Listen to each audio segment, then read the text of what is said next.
Hello and welcome to another episode of the Full Force Weekly, brought to you by GeneralsJoes with me, Christopher McLeod AKA Diagnostik80. For today's episode, I'm joined by the awesome Patrick Notpicard Stewart. In this regular video series, we round up all the week's news in the world of G.I. Joe. What is it, Pat? He's drinking. It's the Full Force Weekly. I did that on purpose.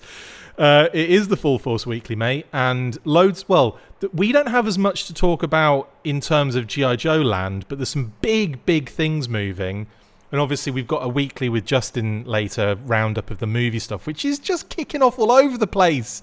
I can't keep up, but mate, should we get stuck into our news this week, because there's a good amount of it. I'm going to just assume you say yes in that sense. Oh, I'm sorry. Like you were on such a roll that I kind of just felt like I was still in the time to take a back seat and just kind of listen to that intro. You just listen to me talking and then you fall asleep. Yeah, that's what happens. You're like, God, it's so boring. My brain was still on movie news actually. So it's crazy. It's all kicking off. Anyway, we'll get to that later. But first up, we have Renegade Con virtual news.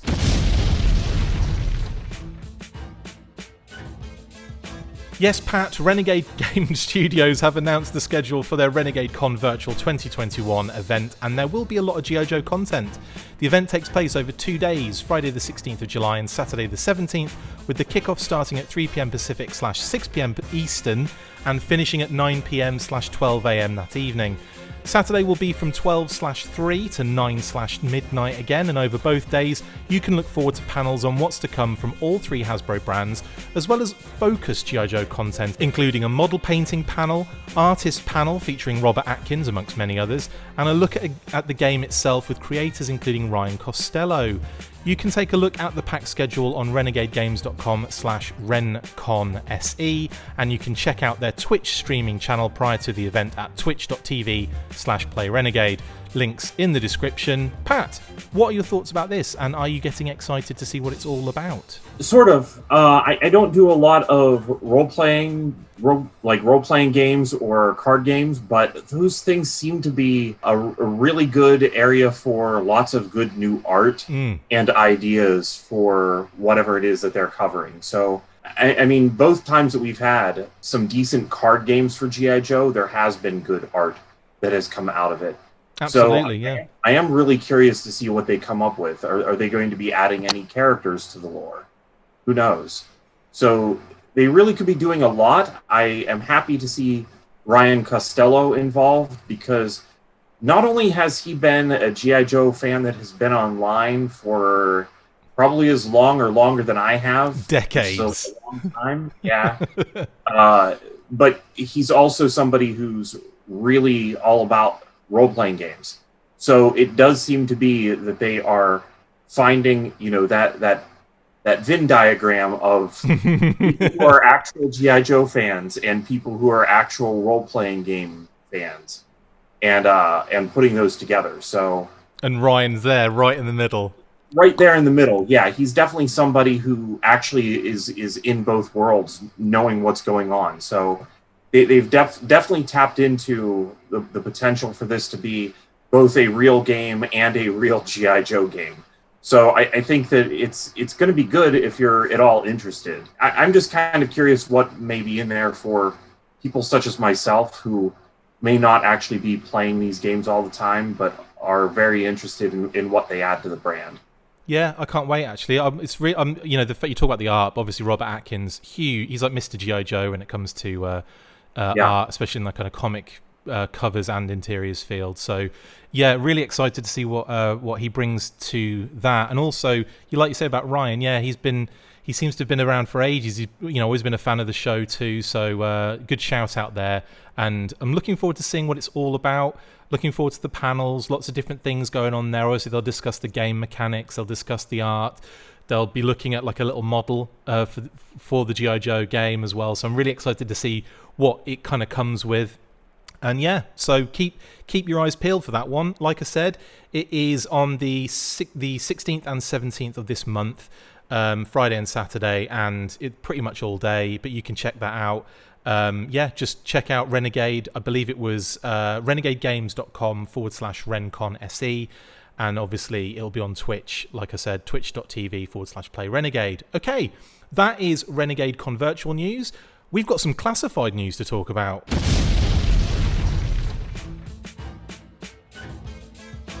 Thanks to Jason Small, we've got loads more images of those classified Bat and Alley Viper head sculpts, as well as a number of other previously unseen parts for the Alley Viper. Yes, the images showed clear turnarounds of both heads, the Alley Viper's shield, and in addition, his secondary vest, backpack, and rifle. Let's get stuck into these, starting with that bat head then, Pat. What do you think about that? I mean, because there's to me, there's like a bit of a Terminator vibe underneath that damage. Yeah, and that kind of reminds me of the bats from the later issues of the original Marvel Comics run, where we did see them without all of the outer armor. There was the issue where Scarlet was up against that super bat, but that was like issue like 153 or 152. It was like really late on in the run, that wasn't it? It was. I actually tried yesterday to prepare and to look at what issues that almost Terminator endoskeleton type bat was in. The one that I could find working backwards from the end of the comics that definitely had it, maybe I missed it skimming through the others, was issue number 141. And I'm almost certain that that's not their only appearance. I think that I can remember them appearing in a jungle scene even earlier than that. So it's not like the bat endoskeleton has not been something that's appeared several times before. I like this, though, because the 25th bat almost implied that it was just machinery under there. But in the Marvel Comics, it seems like that's something that was kind of an undersuit to the bat. Yeah. So one of the things I've always been interested in is seeing how they could give us multiple bats that are varying levels of damage or varying levels of the endoskeleton. Like, I think it may be cool, actually, looking at this little bit of an eye sticking out to see what an entire head may look like. Totally. I like that they've sculpted it to kind of have a menacing look to the face. It's not like there's an eyebrow turned up on it, but it definitely looks like something that if the helmet wasn't on there, it would still be an intimidating robot to be facing you off against. So I really like the way that the bat looks. I've always been also pushing for a bat Build-A-Figure system. I think that would be cool, because if you could take bats apart, battle-damaged bats, it all makes sense to me. Ever since Robot Rebellion, that's made sense. Yeah, totally. I do love that bat head as well, and I imagine this will just be like an extra head. I don't think I think there'll obviously be like a nice, clean, shiny head to go with it. I wouldn't be very surprised if it just came battle damaged and that was it. Yeah, that's a good point. I totally agree. I just think that bats are definitely something that we could get over and over again, and I would not complain. 100%, yeah. And I'm really excited for, especially at a classified level, detachable arm pieces, if that's going to be the case too.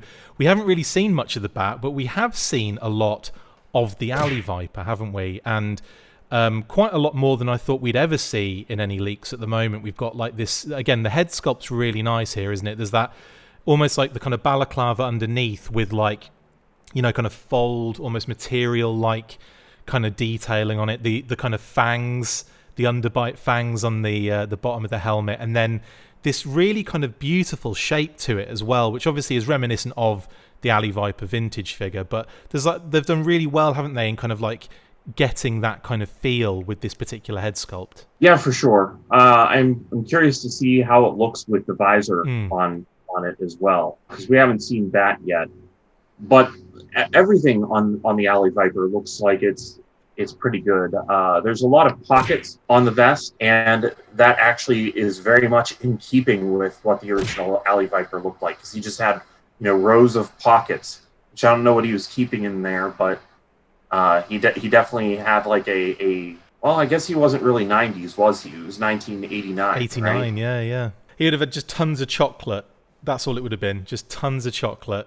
every now and again, bust one out, give it to your other Alley Viper buddies, and you can't even eat it because you've got about 6 layers of helmet on.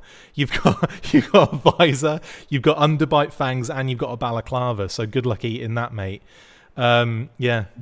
I'm almost wondering if they've planned out, because obviously the Alley Viper we're probably going to want first is the orange and blue one, but I'm kind of curious if they have planned out with this one some sort of way of also doing the yellow and black Alley Viper, because that was also a very iconic and good color scheme for Alley Viper, and it was slightly different.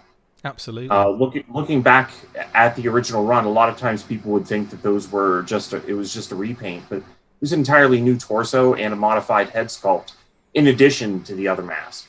You could probably get away with repainting the base, changing the head sculpts and giving him a new shield and maybe, new accessories, but you could probably get away with keeping that original figure as is and then just painting it yellow and black. So there might be a case where we get to see that at some point down the road. Yeah, and I mean, we've also seen two rifles now as well, right? We see the one that's in the backpack that is more of a grappling hook, yeah, with no grappling hook at the moment. Yeah, you can see on the images we have. A couple of other images popped up the other day, actually, and we're going to show one sneakily here because I don't think they've really been I don't think they've been put out there necessarily, but I'm going to just yoink one of these just to show how the rifle goes into that backpack, and it is pretty cool. The trigger, as I kind of suspected when I did the news burst for this earlier in the week, I suspected that the trigger guard would be the thing that kind of locked onto that port on the backpack, and lo and behold, that's exactly how it fits in there. There's that shape cut out of the backpack which it slots into really nicely, and that backpack is really cool. It kind of reminds me of a Ghostbusters Proton pack. Yeah, they've done such a nice job of updating but keeping it the same as the original Alley Viper backpack, because that Alley Viper backpack was one of the great ones from the original run, and I enjoyed it as well in the 25th line. They did a nice job with it.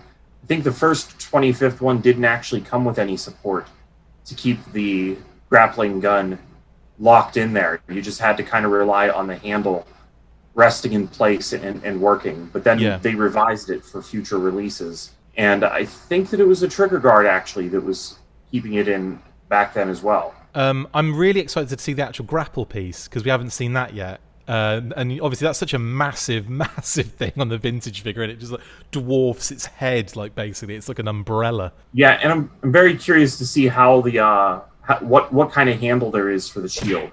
Oh, obviously, yeah. So that it looks like maybe it can spin, which is going to be great for posing. The figure. Yes. A lot of times, if you just have like a handle on the shield, it's just kind of a pain, even though that's realistic to what it probably would be in real life.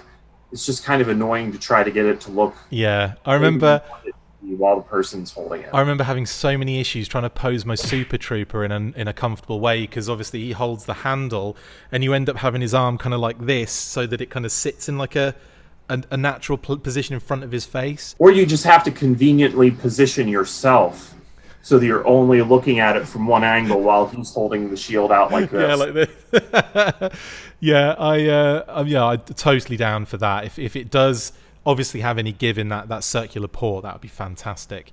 And would make a lot of sense, like you say, would make a massive amount of sense. I still am hoping that they do something on that little square, like just inside the shield, that little kind of rectangular spot where you'd usually have like an eye slot, but obviously that isn't the case on this. So it looks like it's going to be some sort of like camera type scenario where it's looking out of the, and showing you like a readout of what's actually going on. And I think that would be so cool if they mess around with that. To have some sort of cool deco on there would be brilliant. Yeah, the other thing that I've noticed about this that's really great, and actually was something that was good on the original figure, is the crispness of the Cobra logos. Oh yeah. Yeah, we haven't had any problems with the Cobra logos in the classified line. I don't foresee us ever having any issues with them looking weird, but it's just nice that the Cobra logos that we've gotten have all been very, very sharp and good looking in the sculpts, because I can remember back in it's probably not fair to compare to 2002. but there were so many Cobra logos at that time that looked just very, very rough. Very sketchy, yeah. Yeah, even in the 25th line, I don't think that we were getting as many sculpted Cobra logos as what it seems they've been doing with this. Like Destro's briefcase, it looked very good. And I'm sure that a lot of that comes down to, using digital sculpting, yes, making sure that Cobra logo retains its original look. But again, it looks great, and that's definitely to the advantage of the figure already on the head of the Alley Viper as well as on his shield. Yeah, so obviously we've still got quite a few kind of pieces to see yet for the Alley Viper, and of course loads to kind of see for the Bat. It's interesting we've only seen the head for the Bat, so I'm really hoping to that at some point we get some like good shots of the rest of it. Obviously the weapon, the regular rifle, is pretty cool and very, very much almost exactly the same as the original. Yeah, I think it's going to be a pretty amazing set of figures, these two. Cannot wait for these to come out. Now, right, let's move on then, Pat, in what was another busy week in the world of Target pre-orders.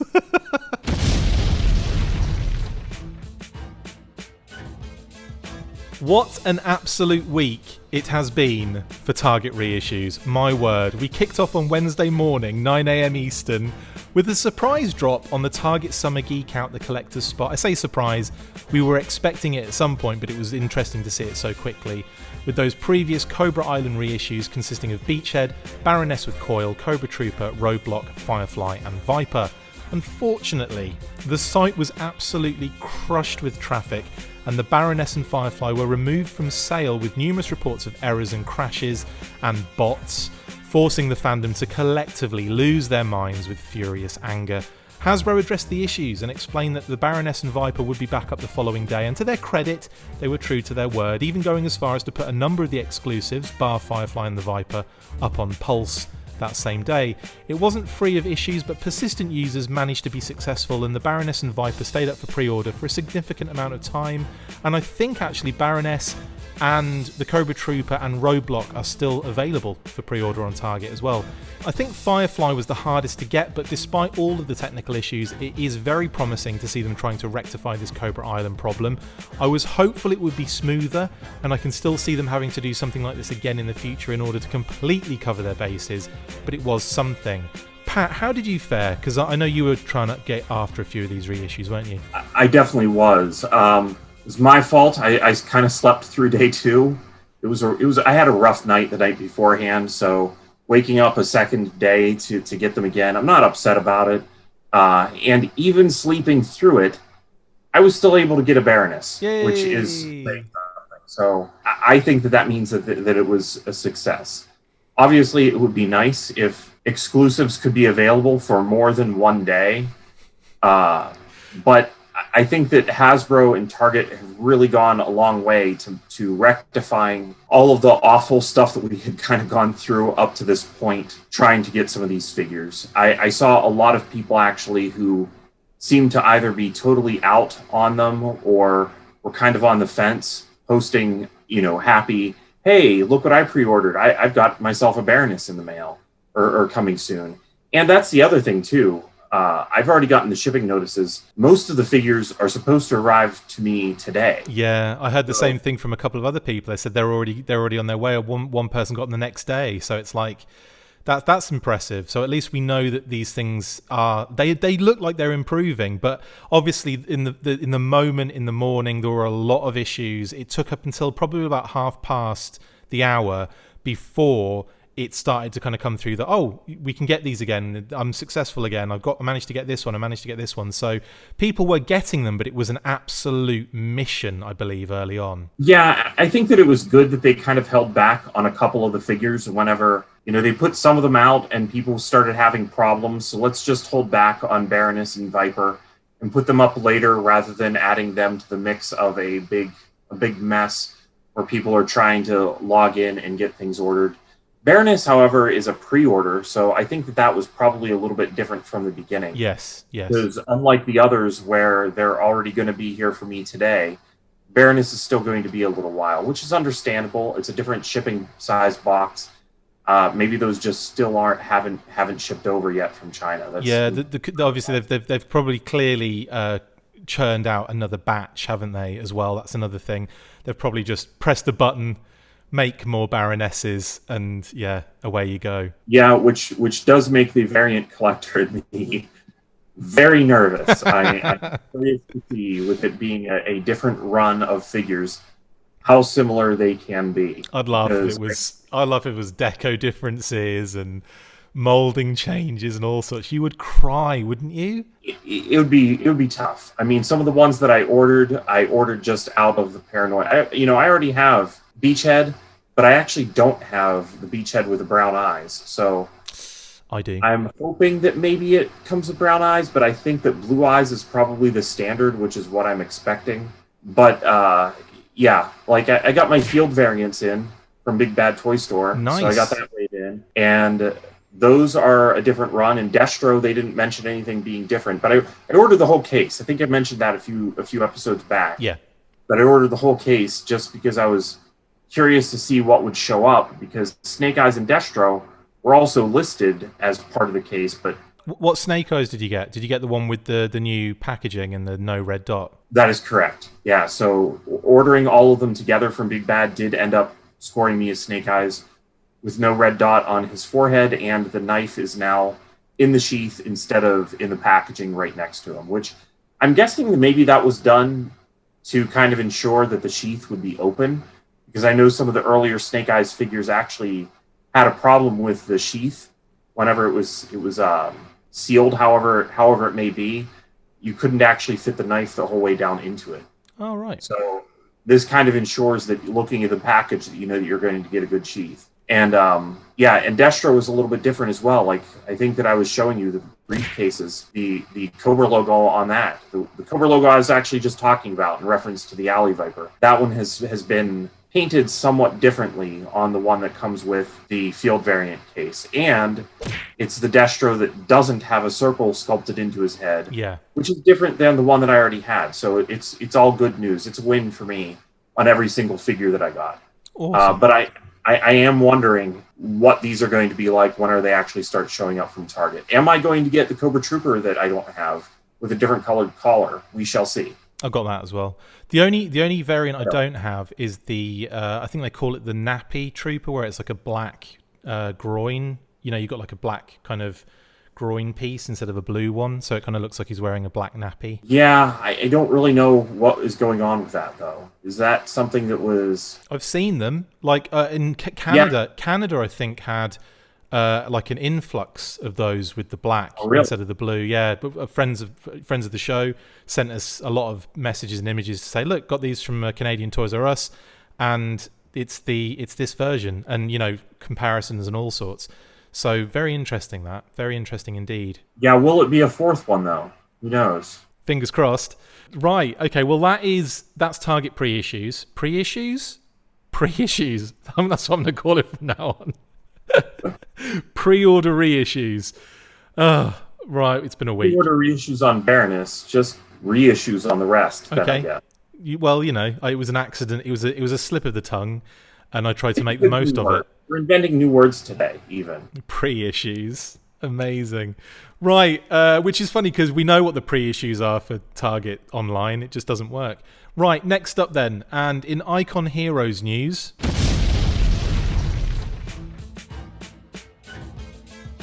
Icon Heroes announced that they will be revealing new SDCC exclusives next week between Monday the 12th and Wednesday the 14th of July, including G.I. Joe.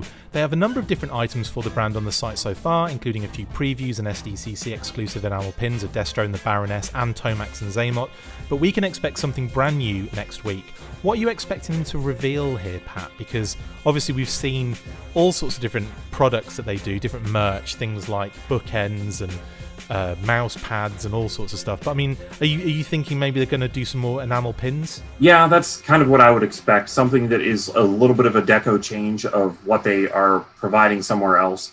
Get some San Diego Comic-Con stuff out there to kind of get their brand into the mix, and a little bit of exposure along with any of the other things that should have been at San Diego Comic-Con but are Comic-Con at home. At home, yeah. But yeah, that's kind of what I'm expecting. I think that when we were looking at things, when we were looking at that news initially of some of the pins, we had thought in our heads several ways that they could actually repaint those, and I'm sure that we would get those. I'm curious to see if there will be a different letter opener or anything else like that too. Yeah, maybe Storm Shadow Sword gets a letter opener. I would actually, I've got a feeling we're gonna, because obviously we saw Duke and Cobra Commander, didn't we, as an enamel pin set, kind of a standard one. I could see like a Tiger Force Duke and a Snake Supreme Cobra Commander deco or something along those, or black or crimson or whatever. I could definitely see something along those lines. Yeah, for sure. And who knows? Maybe they'll even pull out some new pin designs that would then get repainted later. So we shall see. Yeah, absolutely. I mean, not much more to go over that one, but we've got even more. This is the biggest news story of the week, G.I. Joe wise, and we've saved it to the last news story. Here we go in Super 7 news.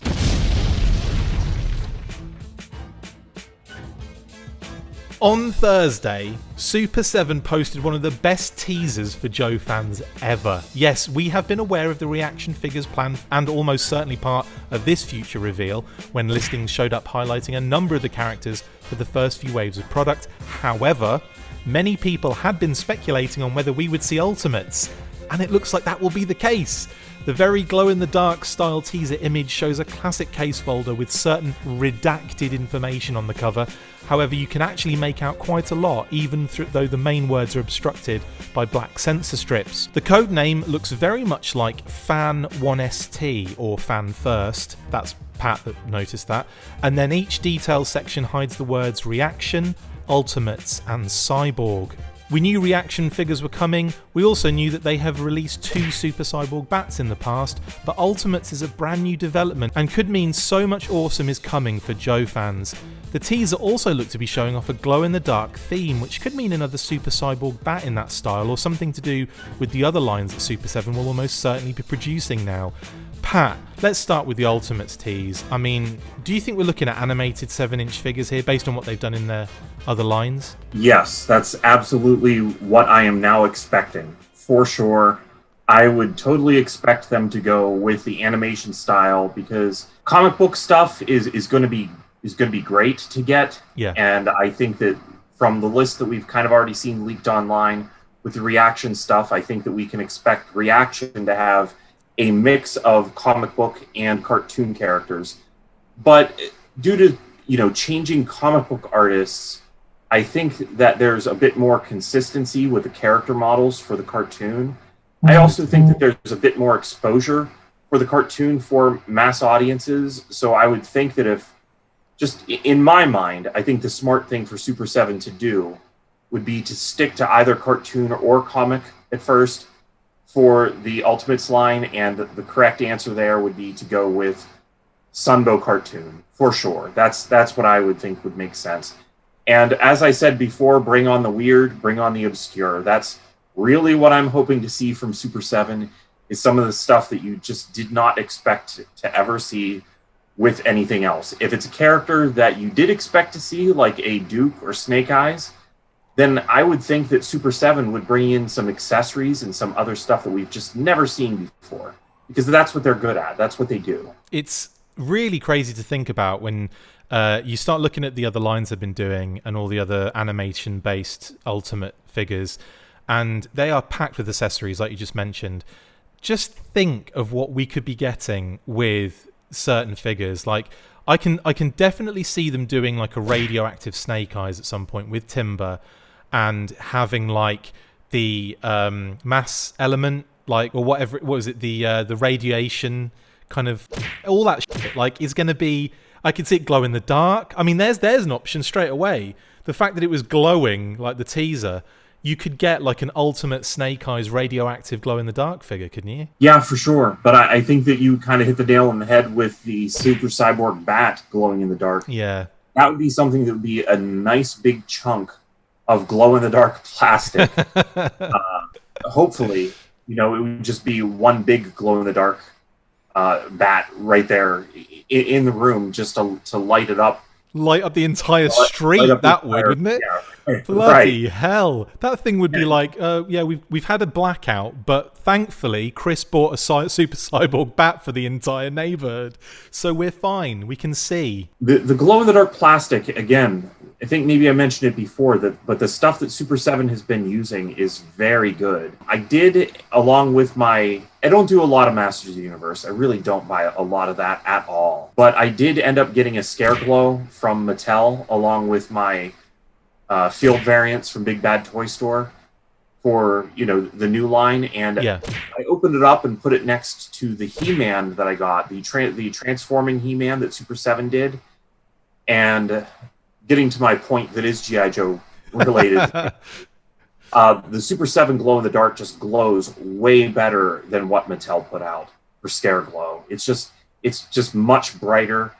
It charges easier. It's really nice. So if they take whatever they've been doing to make other things glow in the dark and put it into some G.I. Joe stuff, it's going to work really well and actually be worth it.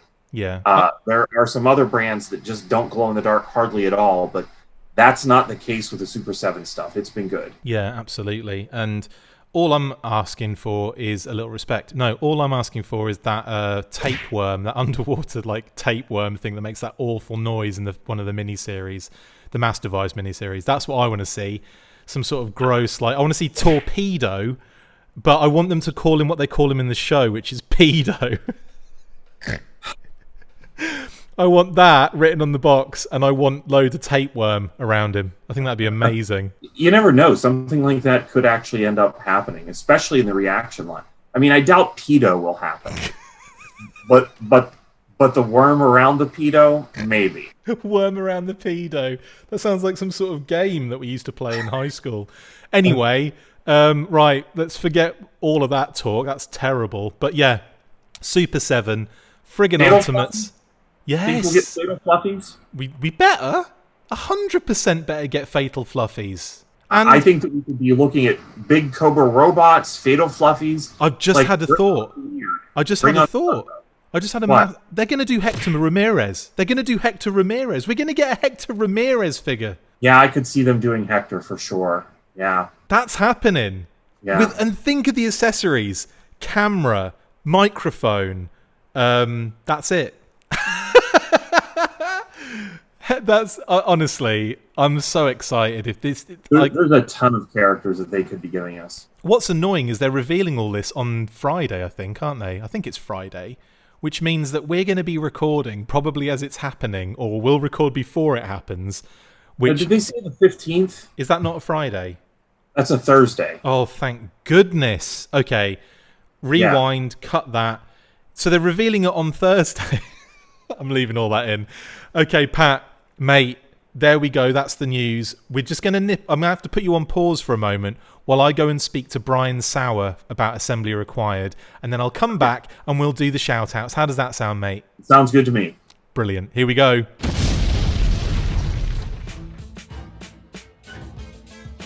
Joining me now is the man behind not only our sensational graphics, but also the mad genius behind the now double threat convention, Assembly Required. Brian Sauer joins me to talk about the upcoming August online convention Armour, or Assembly Required Mass Online Rally, as well as a little update on the in-person event in November. First up, Brian, how are you doing, my good man? I'm doing pretty good. Target came through. So, yay! We could actually say their name now, right? Yeah, maybe. No, really. Not after the first day. My goodness! After that Wednesday, I thought, oh, okay, it's going to be like pitchforks and burning everything. Yeah.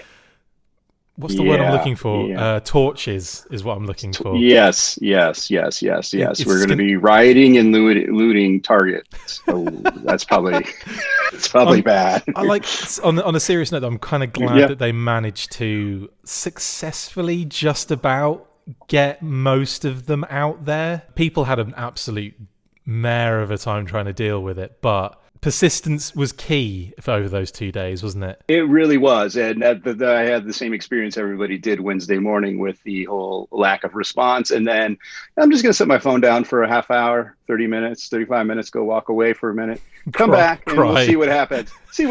Well, I wasn't really going to cry. Like, it's fine. But yeah, just come back a little later in the afternoon. Everything seemed to be working out fine, and, got what I needed and left the rest for everybody else. So. Yeah. I actually, it's going to sound really like classic, but I didn't bother getting anything. I was just like, I'm just happy to just report on it, and then hopefully everyone can get them. And then when the kind of the anger and the rage started coming through, I was like, oh goodness sake, why Target? Why couldn't you have just made it smooth? But I guess they were absolutely trounced by the sounds of it. Traffic wise, even so, like they got stuff out there, and I've got a feeling it won't be the last time we see some of those figures. I think they'll probably do this again just to make up for that. Anyway, that's not what we're here to speak about, Brian. We're here to speak about. Not? Oh. No, we're here to speak about Armour Assembly Required Mass Online Rally. What is it, mate? Tell us what it all is, please. Well, so I don't know if you're aware, but there was a global pandemic in 2020. I don't think it really made much news or interfered or it made any difference in anybody's lives. Nope. But we decided to take that opportunity and try to do a kind of AR light on air over broadcast. And so we essentially came up with the idea to do panels, interviews, guests, all beamed out to the globe, and to do so that to help support that and some of the expenses involved in that, we decided to came up with these gear kits that basically gave you a little at-home experience of the convention. And so each kit had artifacts and pieces that all kind of worked together with what was going on screen, and so you could follow along throughout your day. So it wasn't such a passive experience. So there was actually some connection to what you received and what was going on air. And those gear kits were unreal as well. I mean, you sent me the Captain one, and it just like for the unboxing, and it was unbelievably cool. So much stuff in that. We have this habit, and I mean, I think this again goes to kind of our just general philosophy of putting on these things is to give more and give surprises. Like, we'll let you know you're going to get something good. You're going to get this, and this is what we list. But then we like to pack a few extra things in there because, I mean, I personally, and then maybe it's just my marketing and advertising background, but the idea of like even just getting a sticker or a button extra in a box of something that you ordered just gives that little extra touch of care. Like somebody has really thought about it. And so that's what we do. That's what we want it to be like, is that giddy experience of when you were waiting around by the mailbox and to get your mail away, Major Blood, and I got the figure, cool, but what else was in there? What were the other catalogs? What were the other offers and things of that nature? So, but yeah, that first show went off fairly well. I mean, I think it was absolutely a success from our end. It was great. Couple technical difficulties, but that's that was to be expected. It wasn't a Target pre-order kind of situation, though, was it? We didn't break the web. We didn't start having people throwing their phones or threatening to leave the community or anything like that. I'm never collecting another Armour again. Yeah, exactly. I'm not going to watch another one of your cartoons ever again. Yes, but no, we're hopefully we figured that out. It was a minor glitch and stuff like that. But I mean, I think it was, again, we presented some great quality content. We had D-Class talk about mail-aways and mail-away exclusives, and I believe that clocked in somewhere around 3 hours of discussion, maybe a little more than that. Tell me about it. Tell me about it.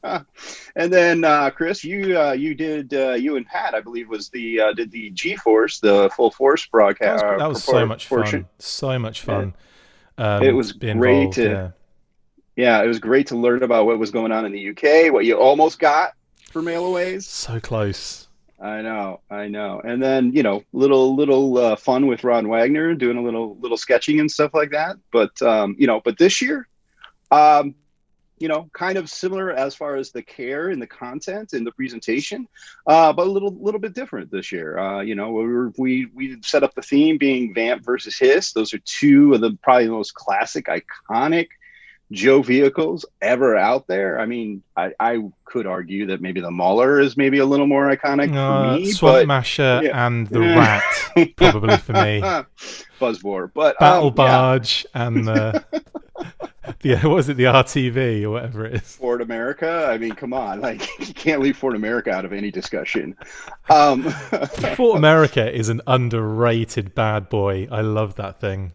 I've gotten a few over the years, and I've got to say, I think I'm coming around on that. And that, what was it? The bunker, the battle bunker, battle bunker. Yeah, I'm starting to come around on those two. So, but going back to the classic vehicles and talking about the miles on top of miles that they've gotten out of these two, I guess, concepts, because they've been repackaged, repainted, redesigned, built over again, and then reappear back in their classic form and over again. And so it felt like this was great. A lot of material to talk into, get into a deep dive, and something unique that I don't know if anybody's really done anything this comprehensive. So going into doing, looking at the foreign versions, looking at the what we got, overseas, the other kind of knockoffs and other places you didn't expect to see them pop up. So yeah, absolutely. Looking forward to that. Yeah, because I'll be doing it. So yes, you will. You and we've got Articulated Points on board to help us out. We're working on a couple other programming notes and some surprises, hopefully. And we there's a couple of big surprises that we're aware of, but we can't say anything just yet. Yes, but that's going to be, for those that are watching. We can't tell you what it is, but my goodness, it's going to be amazing. It will. It's something. I like this. Usually I like to say a lot of these shows and stuff like that we do is just merely for me to entertain myself.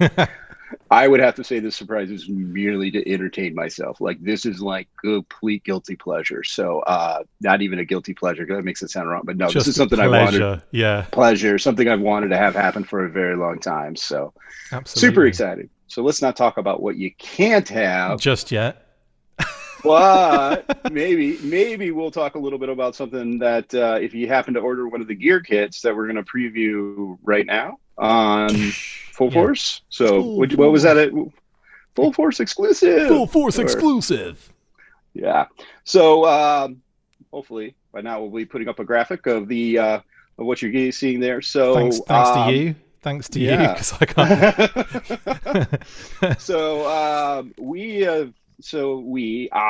I guess it's me. I guess I could use me.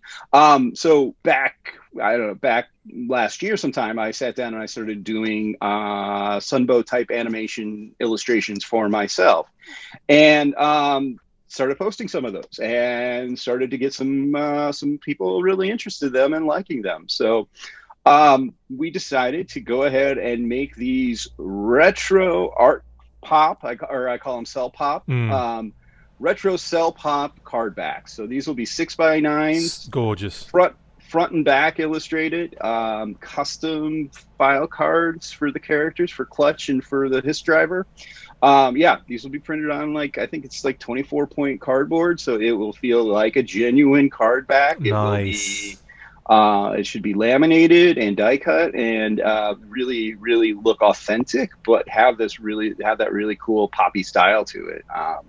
That really great Sunbow thing. So I love the addition of the price stickers on there as well. Yeah. I love all those little details. Anything to bring it back to how it felt when you picked those up and everything. So there are plans to do more of these down the road, but I can tell you that these two in this fashion with this type of illustration and background are only going to be here in the gear kits. So starting at the sergeant level, which is I believe the $55 level, all the way up to the captain level is now sold out, but you could still get a second lieutenant level. But these will be exclusive. So I would say end of the day we're probably looking at maybe 75 copies of each at best. So wow. Unless somebody surprises me, unless we get a mad rush or something like that, but yeah, these are a lot of fun, like I said, and there's more in the pipeline. There's a lot more in the pipeline. I did the 30 of them for Yojo June, 31 if you count Memorial Day. Yeah, they were great as well. Absolutely Yeah, loved sharing every single one of those. Thank you. But yeah. What was your favorite one to do out of all those, by the way, out of the 31? Oh, wow. Wow. I'm trying to, I don't know. That's a really good question. Well, Rocky, I mean, he's my guy. But no, I mean, rock and roll was great to do. I was really nervous about Serpentor. Like, Serpentor was one that was... That Serpentor one was next level. Was a little like, that one was one I really wanted to make sure I nailed and got right. And I knew that was important to, you know, capture that look and everything. So, but no, they're just fun to do. They're just fun. They're a great way to break up the monotony of a day. So absolutely. Well, they went down an absolute storm. There were a few for me. Wetsuit was incredible. Ace, I was a really big fan of as well. I think mainly because of it was the visor for me, like the kind of fishbowl kind of effect, you know, that kind of blue effect on the old visor. Because we've seen Ace obviously in the cartoon, and he's completely different to the toy. So the fact that you did like the toy version as Sunbow was just next level genius. Oh, thank you. Well, and that's a lot of it for me, is just wanting to see those things that as a fan I want to see. And so like even like some of the things, like, I mean, the crankcase, there was never a really, I had to do tons of research to find out that crankcase appeared 3 times in the cartoon. Wow. And it was like his back was turned twice, and once you got kind of a side profile of him, but that was it. Like, there was nothing, no speaking part for him. And so to draw him and to draw some of the other characters that don't show up on screen, it was kind of fun. So there'll be a lot more of those as it comes through. And I mean, like I said, I've been researching the Sunbow cartoon, the Deep cartoon. I've been just kind of mulling over all these things as I go along, using them. You know, obviously you gotta look at the reference to get some things right. But but also making them like a little more figure accurate. So I want to see Sonic Fighters Road Pig is what I want to see. Deke, that orange tan that he's got going on, all of that, please. Oh yeah. No, I could tell you that Road Pig is on a list somewhere. I don't know which list, and I don't know how far up the list he is, but he's on the list. Quite a way, I'd imagine. List for somewhere, yeah. And actually, it would be really nice to go back to some of the ones you've done previously to do little repaints of them, you know, because you've done that in the past, haven't you, where you've done multiple characters in the different, like, Tiger Force and different sub-team colours. Yeah, I will be revisiting the Yojo June ones, and we'll be putting out the color variations on them, and maybe possibly even little costume variations, and maybe even a little tune-up here and there where I felt like I might have, you know, rushed it once in a while. I'm just saying, you know, Joe Fest was a fun trip, but didn't give me my quality time like I like to have on the computer. So a couple of those were a little rushed, as much as I tried to work ahead for those days. But yeah. Cool, man. Right, well, okay, how can people actually view Armor is probably a very big question. How's that going to work? Well, if you have a computer or a smart television that hooks up to YouTube, you should be able to view it just fine. So, brilliant. Yes, we are going to just open air broadcast it free for everybody to take a view at. Once we get everything set up, we will post the link for everybody everywhere. If you sign up go to our website, codenameiowa.com. There's a email website sign up that you could do, or if you subscribe or have bought something from us, you know, we'll send out that email for you to make sure you got the link and you know what time everything starts. We'll start with cartoons, about 45 minutes of a little cartoon block. So get your cereal, get your pajamas on, you know, just like, you know, old school Saturday, like watching some cartoons, and then we'll hop into the programming. And we're working out how we're going to do some of the Q&A again, and some of the live bits and stuff. So it's very much like, you know, this is the second one, so it's very much a work in progress, and we're experimenting and playing with technology and limits and capabilities of everybody. So I think you know, we just want to make it exciting and fun and give it a professional professional feel to it as well. I think that's really important. I think that's something that it's a shame you got me involved then, isn't it, really? I know. Just take the edge right off there. Right. Yes, exactly. But no, we'll choose our speakers better next year. No. But that's no, great. I mean, that's great. The whole going on YouTube, that's a big one for me, because obviously last year it was more kind of like specific. People had to kind of like, or get tickets effectively, didn't they, through like a certain system, and then obviously go through Vimeo, which was absolutely fine and worked perfectly for everyone that wanted to view it that way. But I think having it open for anyone to kind of check out is a great move. I think we feel better about the idea of more people looking at us now. Like the first time we were like, well, maybe we'll put up a couple little things just to make sure that that's like a true audience and stuff like that. Now we got one under our belt. We're feeling a little more confident about it. So it should be, like I said, we're going to have fun. That's bottom line. We're just going to have fun. And for those who haven't been able to pick up a gear kit, I'll be rubbing it in your face pretty, not too far in the distant future before the show when I do an unboxing of the captain level box. So if you haven't managed to jump on that, I'm sorry, but it's amazing, and I can't even get. I mean, there's so many cool things that you've got planned for this that we can't really discuss at the moment, but people are going to find out and they're going to see, and you're making posts on a regular basis on Codename Iowa, which we're sharing as well. So if you want to kind of keep up with that, check out Codename Iowa on Facebook, on Instagram, on not on Twitter though, because you never update Twitter. We don't we're I don't know why we're anti-Twitter. I guess two social media outlets is enough. It's enough, isn't it? Yeah. And obviously on their website, codenameiowa.com, and then obviously from the full force, we'll be sharing everything too. So don't worry. If you want information about this, you're going to be able to find it, no problem.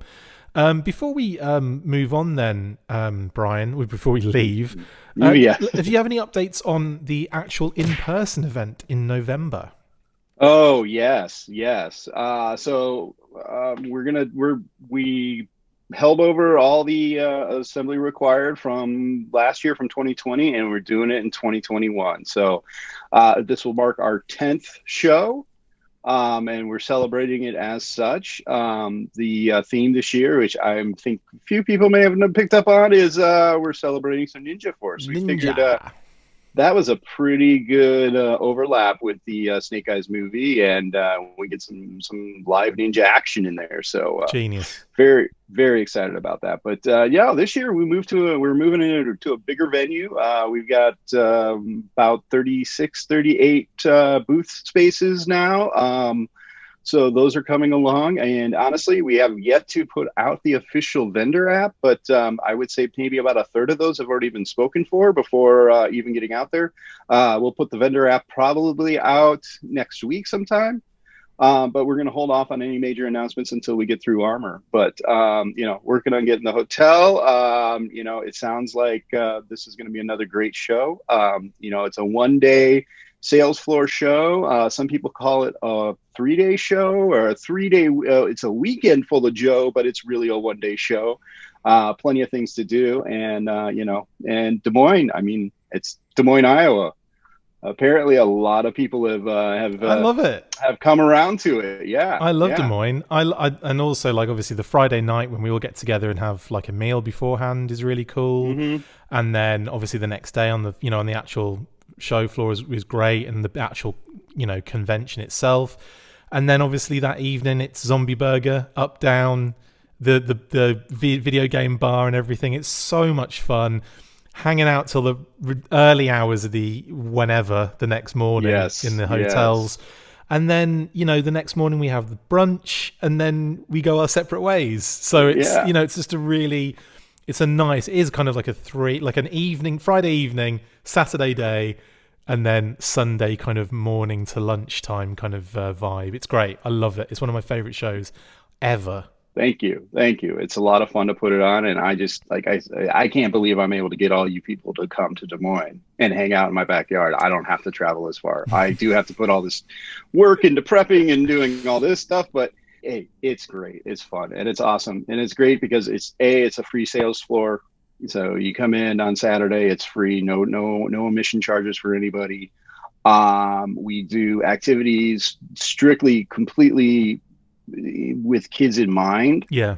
Very family friendly. It's great. I love it. Yes. And then, of course, we have some great vendors. I will go ahead and put Aaron out on call right now that Roma is committed to coming this year. So, we get some pretty good things in there, and some, find some treasures and things like that. And I think also we've got a couple projects that I think are going to either debut or give us some more information on there. So action figure, Kickstarter, Joe related kind of stuff that's coming up. So we'll be having a few announcements of that stuff as well. So awesome. Yeah, stay tuned. Like, a lot of stuff's coming out. I know next week we've got the schedule loaded up, and it looks like it's going to just keep rolling for the next 3 months of announcements and surprises. So cannot wait. Brian, yes. Mate, thanks for jumping on and chatting Assembly Required and Armor with me. Again, yes. we'll be sharing everything, but if you want to check out codenameiowa.com, codenameiowa on Facebook and Instagram, and of course the Full Force, just to get all of your updates for everything going on. Mate, thanks so much. And yeah, I guess we're going back to Pat with the shout outs. See you, Pat.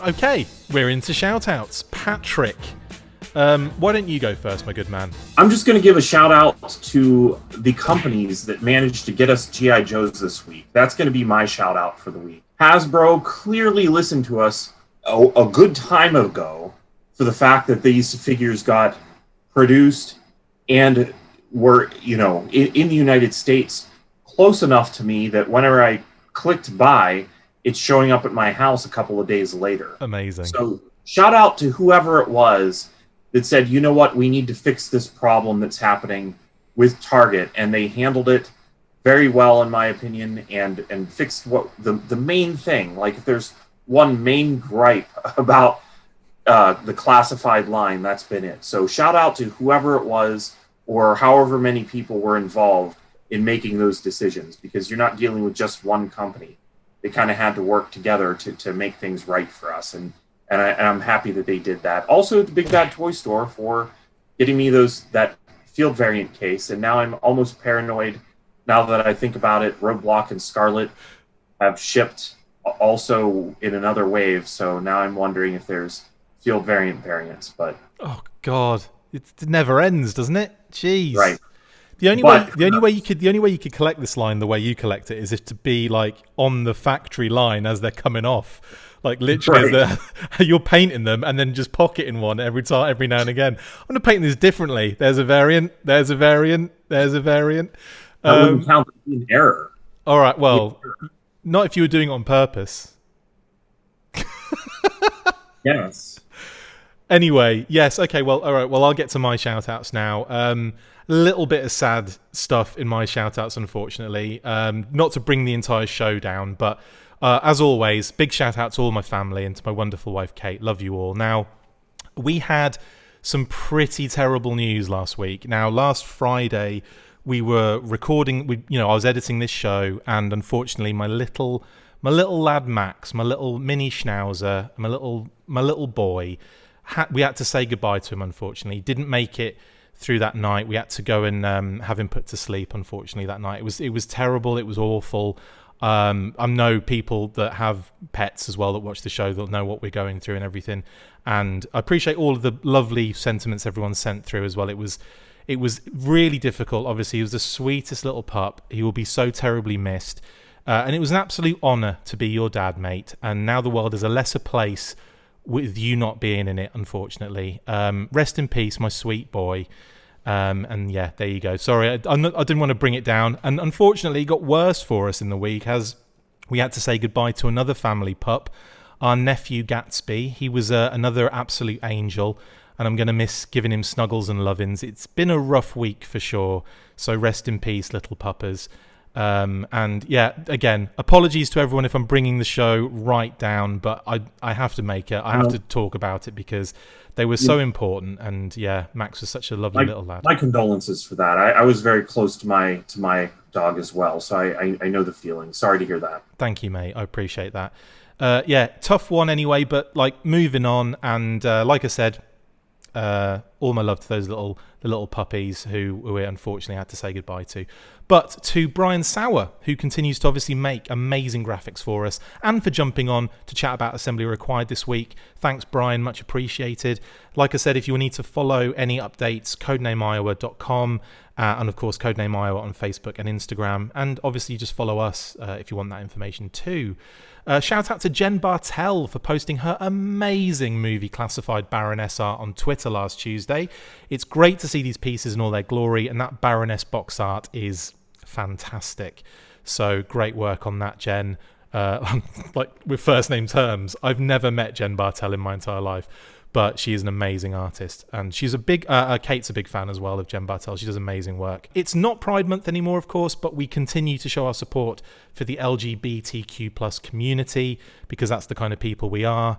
And of course, as we say every week, we stand with the Asian and Pacific Islander communities in saying Stop Asian Hate, and will continue to do so. Follow the links in the description if you want more information or just want to do more to help.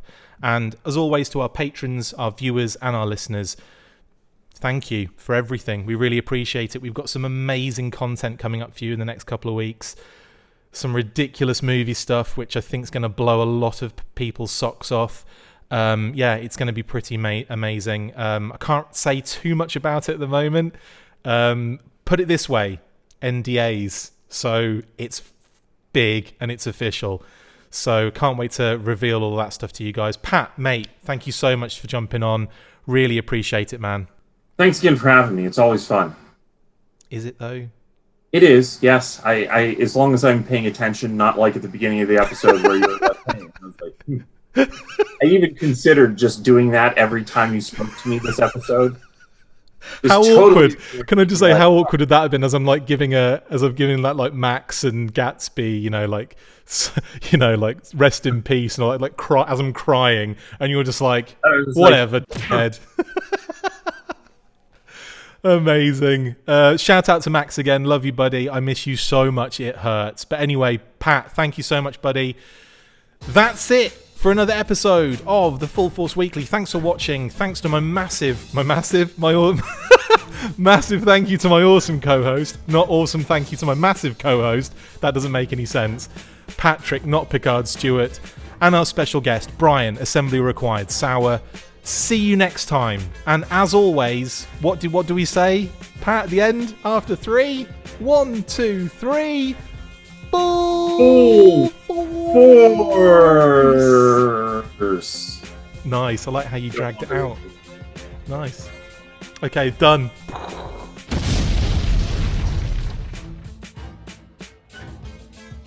Make sure you get involved with the discussion by liking, sharing and commenting on these videos, and as always you can keep up with the show after listening by following on Twitter @TheFullForce, liking the Facebook page facebook.com/TheFullForce, and if you would like to contact the show you can message us on either of those platforms with feedback and questions. We also have a Patreon page, so if you want to show your support for the show, see your name up in lights on these videos, or enjoy exclusive bonus content, then check out patreon.com/TheFullForce Podcast, or click the link on any of the posts this podcast appears in. Full Force.